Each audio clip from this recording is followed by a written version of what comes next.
Hello, BookTube, and welcome to your Daily Penguin. This is our tour through my Penguin Classic Library. I plan on doing it all throughout 2020. And we've been working our way slowly, book by book, down this first thin bookcase on the side, which I organized once upon a time, so that it was fairly...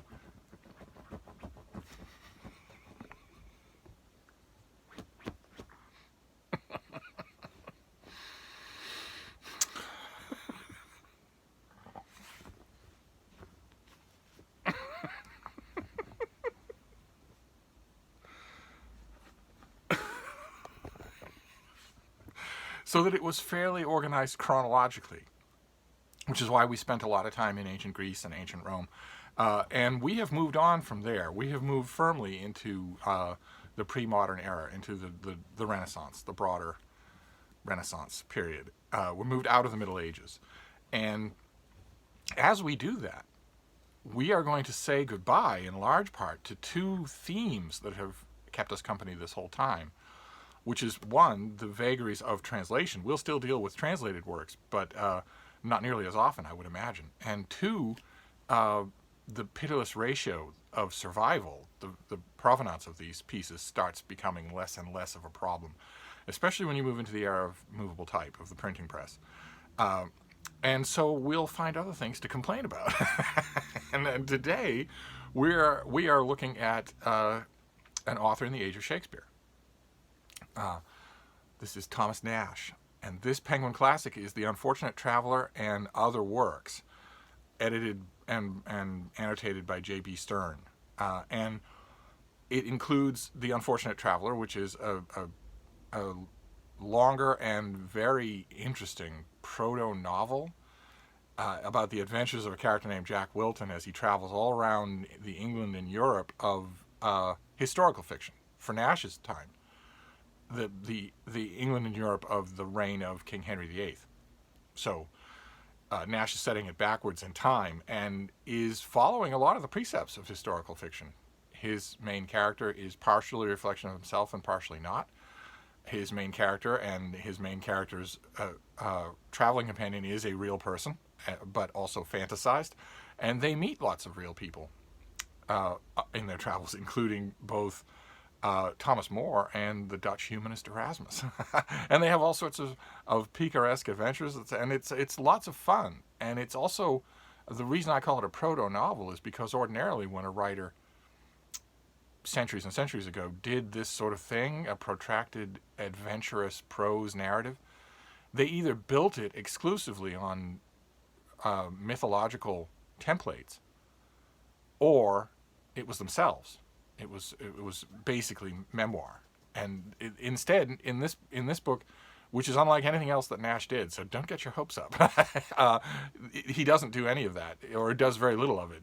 In The Unfortunate Traveler, it reads much more like he got the yen to write a novel, what we would consider to be a novel, or did consider to be a novel until identity politics took over the world in the 21st century. And now authors will be ostracized by their fellows in Williamsburg if their main character is not explicitly themselves, even by name.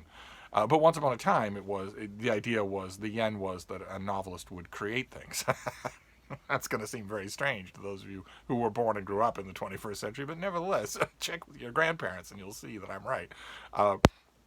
And the reason that I say don't get used to it is because Thomas Nashe was a big, bloated, violent, roustabout, fourth-rate, pea-brained, syphilitic hack who never found never had an original idea of his own other than this. And I strongly believe there's a strong element of exegesis of The Unfortunate Traveler that says that this also was just wholesale lifted from the work of his betters. But he never encountered anything like that without besmirching it, without besoiling it, without trying to indemnify it for money, quick money, always quick money. Almost never put his name on any literary project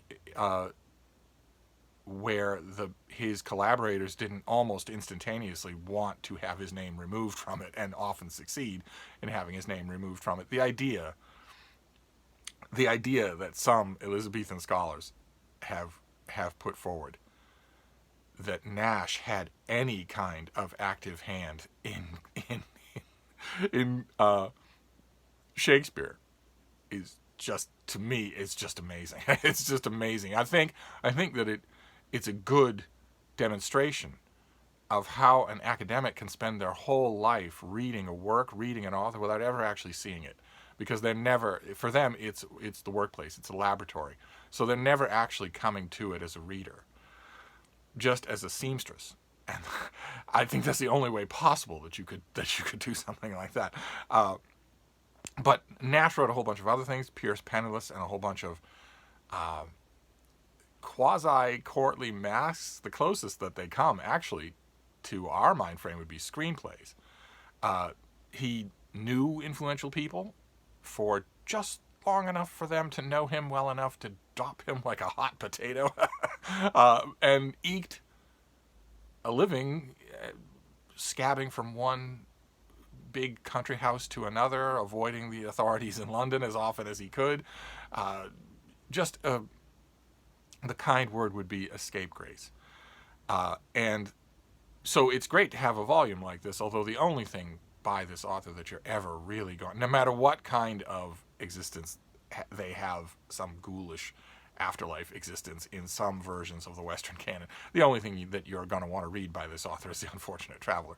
And even that is not going to be, unless it really strikes a chord with you, it's not going to be something that you revisit often. I certainly don't. I was surprised to find this volume in my collection. And when you read it, I think it's best to read it without any kind of critical apparatus at all, because the critical apparatus is going to be academic. And unfortunately,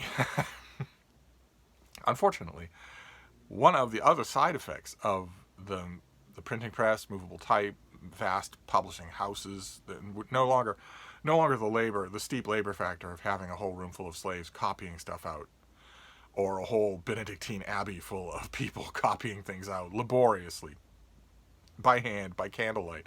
Once you no longer have that, once you can start producing text by the ream, you open the door to scholars, to scholars, and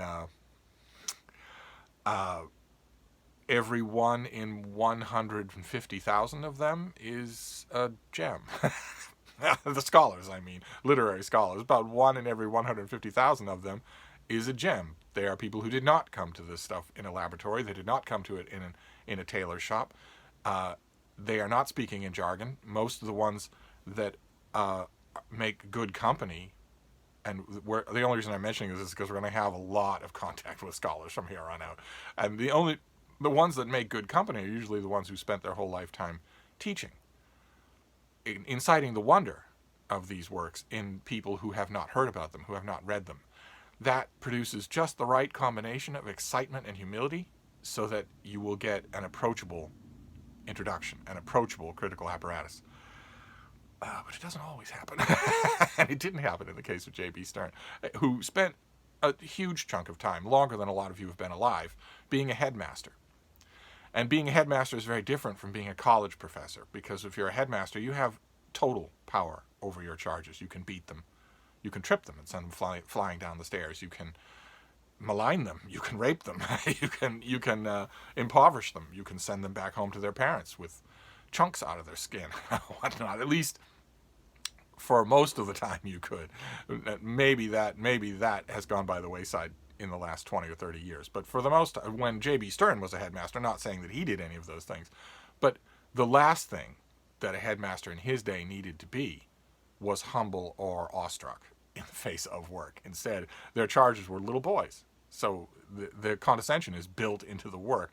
And the defensiveness as well, because a headmaster is not an Oxford Don. And unfortunately, we get a little of that in the introduction.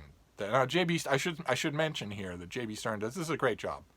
This is a great collection of the highlights of Thomas Nashe's long and scabrous career. You don't need to read any more Thomas Nashe if you've read this.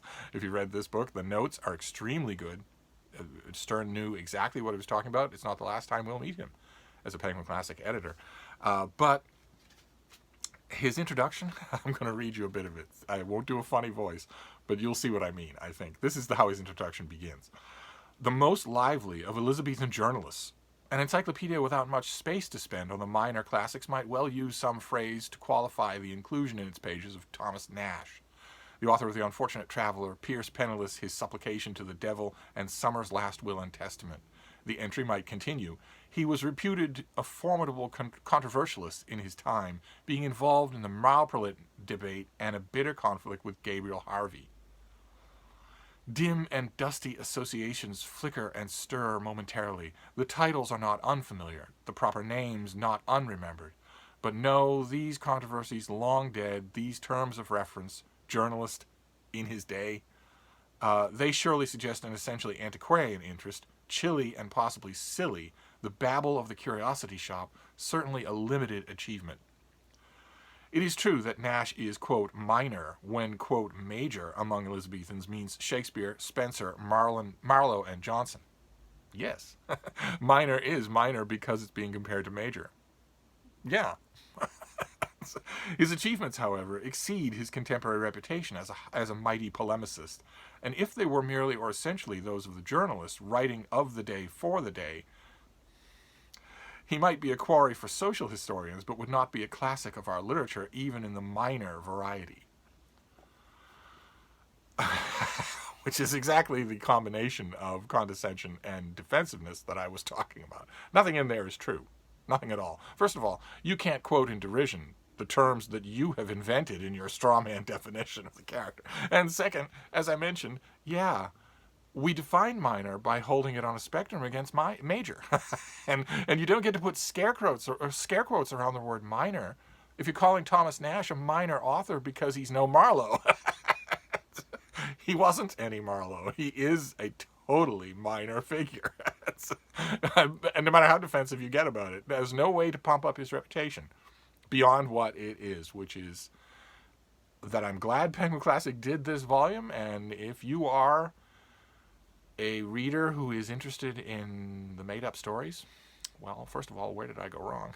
But second, if you are such a reader and maybe are interested in the history of what we now consider to be the genre of fiction, which, keep in mind, was just barely being born in the West when Nashe was writing and plagiarizing and stealing and whoring his way from London to Shoreditch and back. It was barely being born, and he helped it to be born. So if you are such a reader, and you have a curiosity about fiction and its history, its forebears, then The Unfortunate Traveler you should probably read. And I'm not saying it as a penance, because I think you'll probably enjoy it. Maybe even poke around in the rest of this. Just don't tell me that this is a major author or had any hand in the works of the major authors of his day. That's all. That's all, and we'll be fine. So that is your Penguin Classic for today. It's Thomas Nashe. Mainly it's The Unfortunate Traveler, but you could read the rest of it. Won't take you, the bits and pieces won't take you long at all. I would suggest that you keep your wits about you and remember that you do not want to be investing, despite what J.B. Stern might have done or others have done in his bibliography. You probably don't want to be investing a lot of time in this author. Maybe justifiable if you have already spent a lot of time in the company of the texts of his betters. But you haven't. so let's not go down that road. So that's your Penguin Classic for today. It is a quasi recommendation, absolutely. Everybody should be familiar with The Unfortunate Traveler. But I have a feeling that as we hit the relatively modern, the beginnings of the modern era, we'll have more major figures to deal with next time. So I'll see you then. Thank you, BookTube.